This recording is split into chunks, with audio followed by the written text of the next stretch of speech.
for a live version of what I do on my YouTube channel.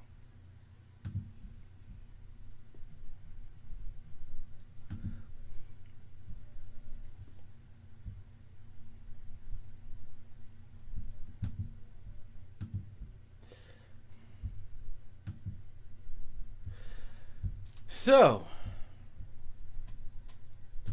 as my heart's pounding, I need to get back into my YouTube self.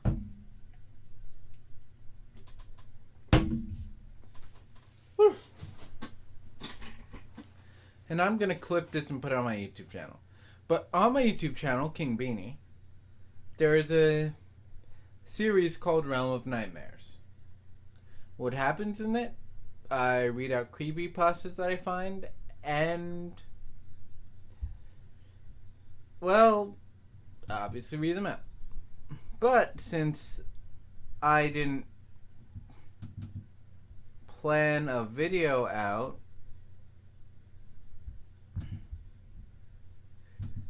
I'm going to do this differently. I'm going to do this live.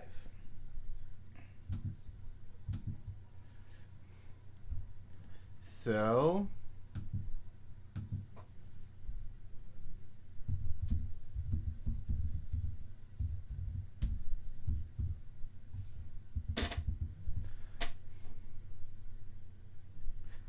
we're going to play some Kevin MacLeod horror themed music.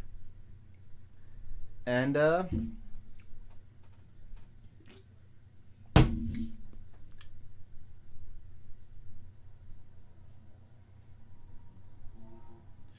read out a creepypasta. So, also this is to calm my nerves, weirdly. Because,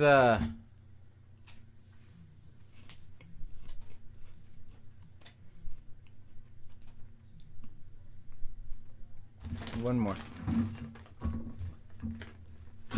Two more. Because,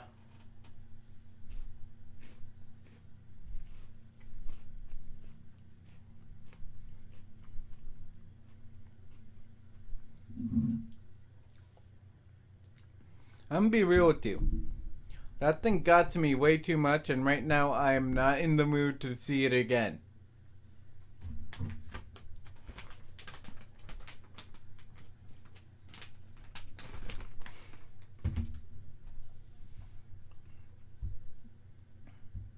So, sit back.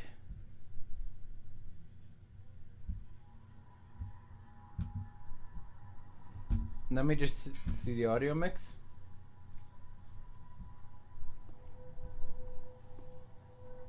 I think I'm fine. Back and get involved as I welcome you to the realm of nightmares.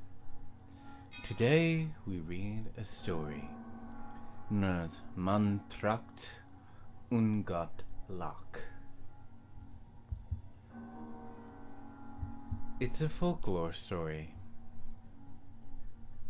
based around vampires, which fits for this game, because obviously Lady Dimitrescu was a vampire herself.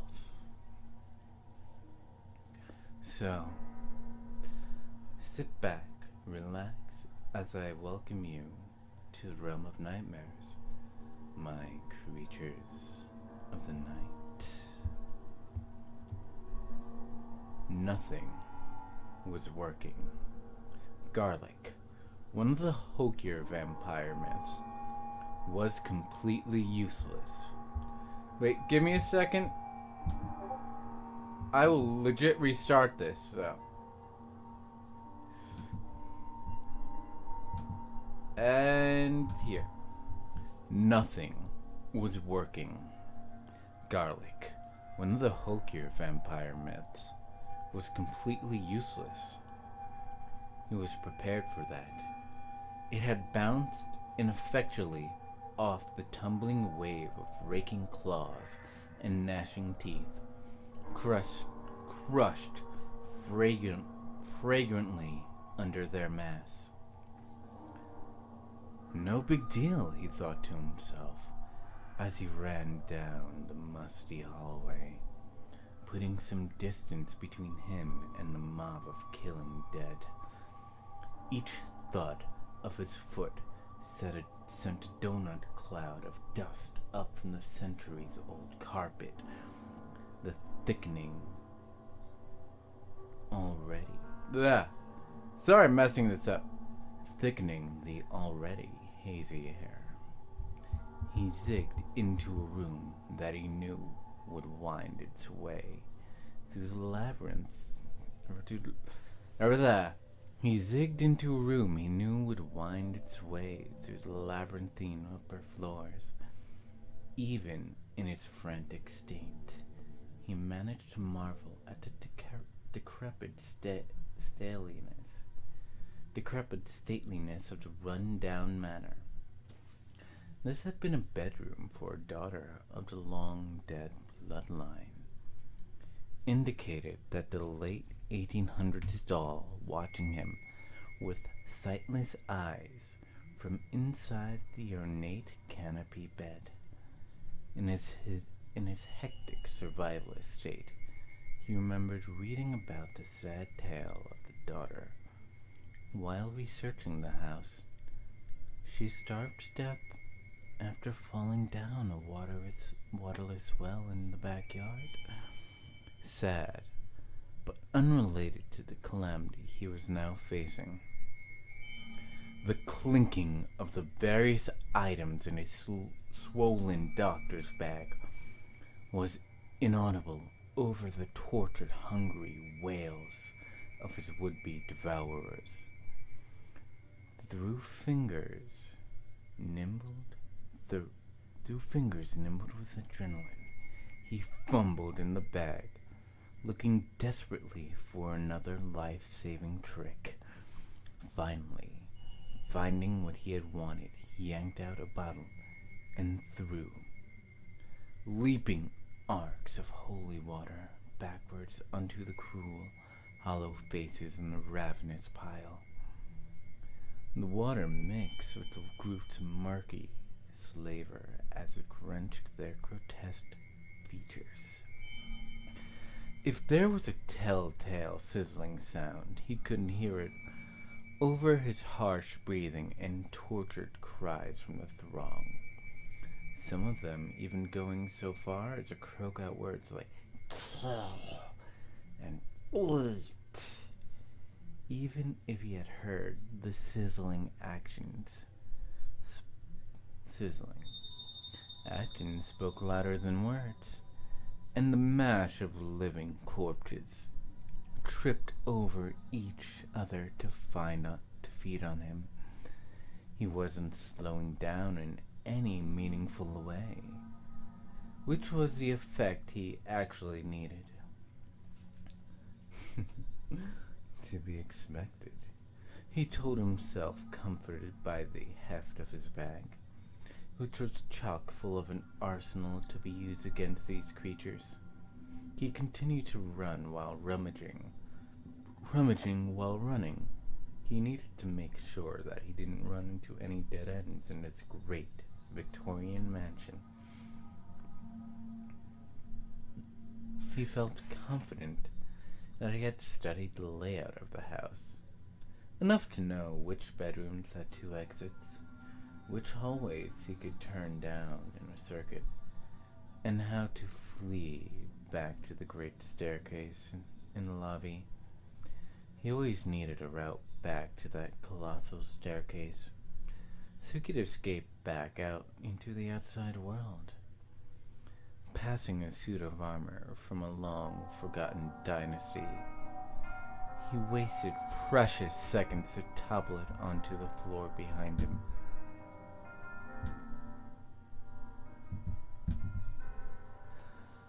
It barely presented a hurdle to the frenzy pursuing him. He pressed on.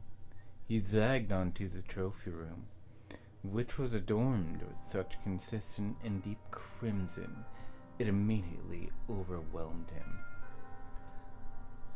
It was a sense of being swallowed by some immense being. a sensation that was exponentially amplified by the innumerable carcasses throughout the room. Zebras, lions, crocodile, gazelle, all with their heads mounted on the walls. Curiously, instead of having the placid, serene look of most animal trophies, the taxidermist had instead decided to capture the last moment of fear and panic, forever freezing them in this intense expression. As he spun around the preserved body of an impossibly large bear, with paws thrown up to protect it. With paws thrown up to protect its face from a death blow. He had noticed that many of the creatures he had never seen before. He assumed that they were long extinct but common for the era. Like perhaps the carrier pigeon, Tasmanian tiger, or the dodo. Even while evading capture, he had time to ponder if some of the more fantastical beasts might be the results of the Victorian habit of creating fraudulent or joke taxidermy. His mind used his time to explain the mammals with hundreds of legs, or the large birds with decidedly human faces. His frantic searching had finally seized in on its targeted prize. For the first time, he completely stopped in its tracks, and he spun around, holding up a large, intricate crucifix. A skeletal hand clawed out from the tangle and snatched it in a impossibly strong grip, splintering the cross into pieces immediately. He turned to run again, feeling the cold fingers brush against his cloak. Always a possibility, he had told himself, sprinting now to better secure a lead between him and the bloodthirsty fiends. Finally, he felt comfortable about how much gloomy hallway lay between him and certain death. So he began fishing in his bag again. He suddenly became acutely aware of how entirely drained of stamina he had become, realizing that he needed to be less particular about which specialized weapon to use.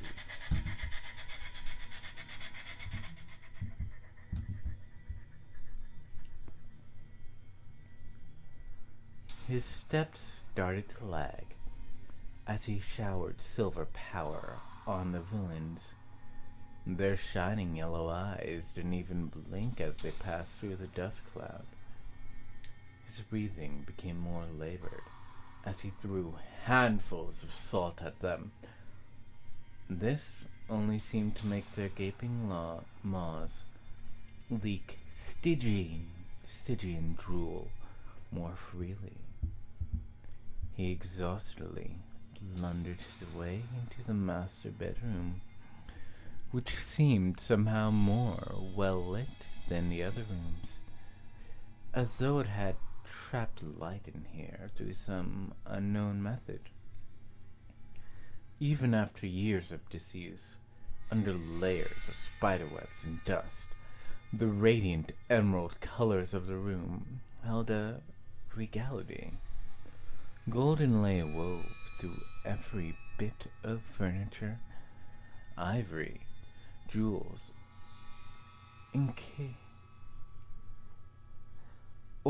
the jewels encase the candle holders and the cloaks and the clocks. Sorry, let me start that way. Even after years of disuse under layers of spiderwebs and dust, the radiant emerald colors of the room held a regality. Golden lay wove through every bit of furniture. Ivory or jewels encased the candle holders and clocks. The curtains were thick and rich, the rug dizzyingly ornate. The baroque chairs, wardrobes, and bed, all made of a matching dark wood, most likely the now endangered Grenadille, held together the air of casual opulence that permeated the room. Sorry about that.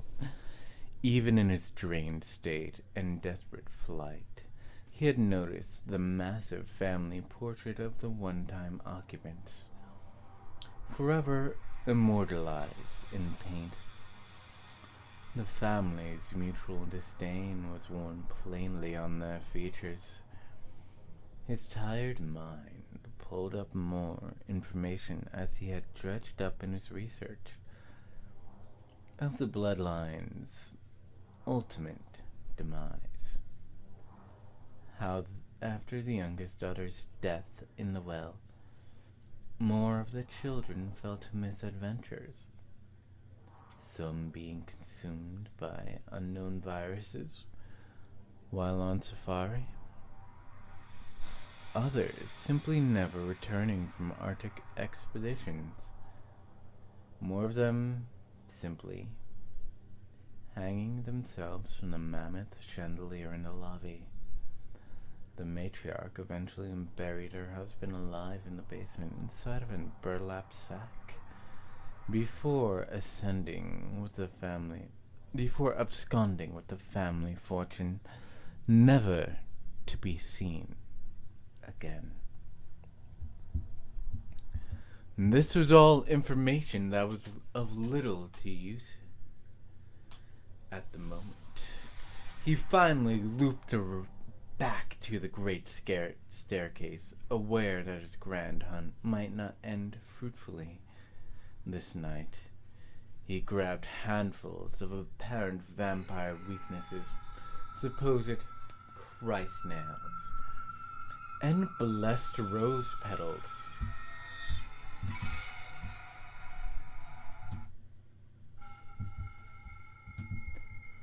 White horsehair and children's teeth, throwing them behind him like the flower girl at Satan's wedding. He fell rather than ran down the stairs, his legs on the verge of seizing up. His almost empty bag spun across the marble floor, cutting a trail through the dead leaves strewn about, causing the final occupant of the bag to be spilled out. The revolver.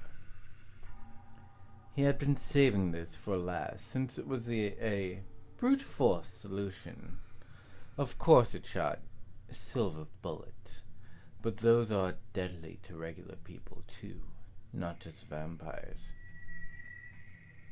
He wanted to slay this accursed den of undead with more finesse, but he supposed that the time for practicality had come. Not bothering to attempt standing on his exhausted legs, he rolled towards the revolver, grasping it with shaky hands.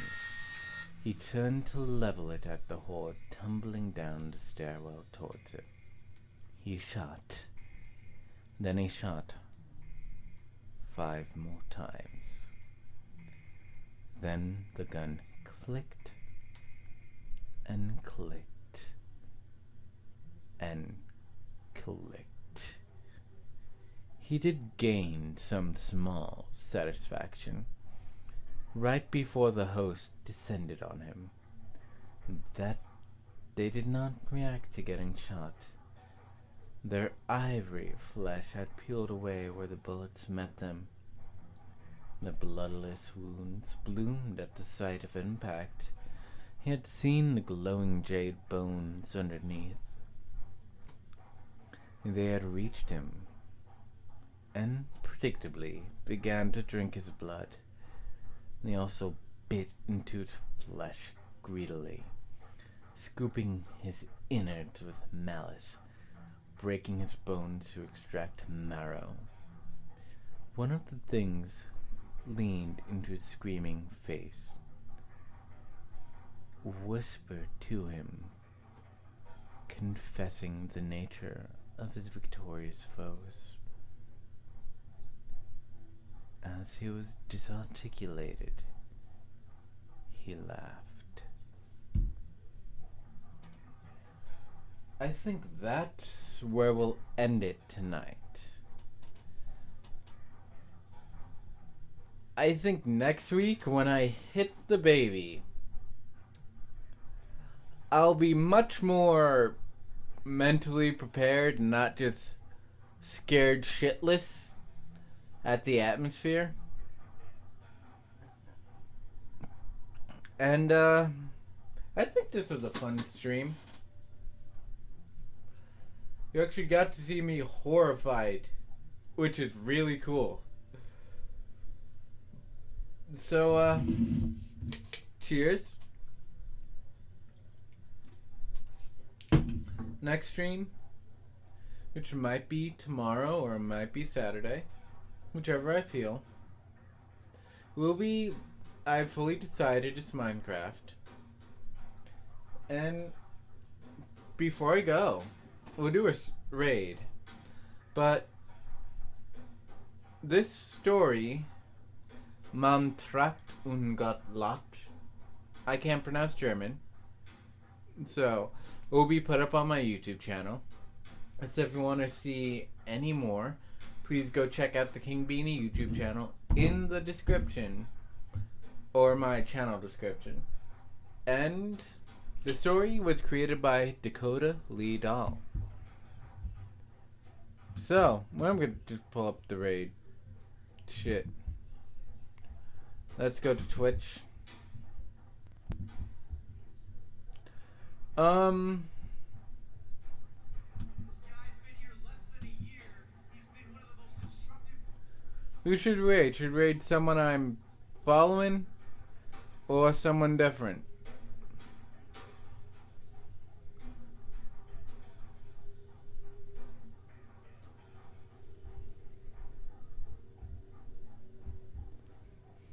You know what? Let's raid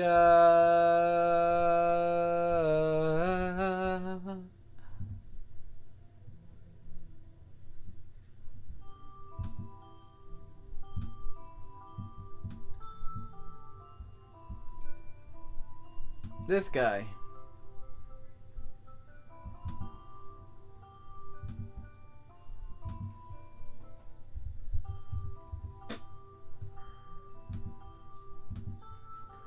Please enjoy your night and have a nice night.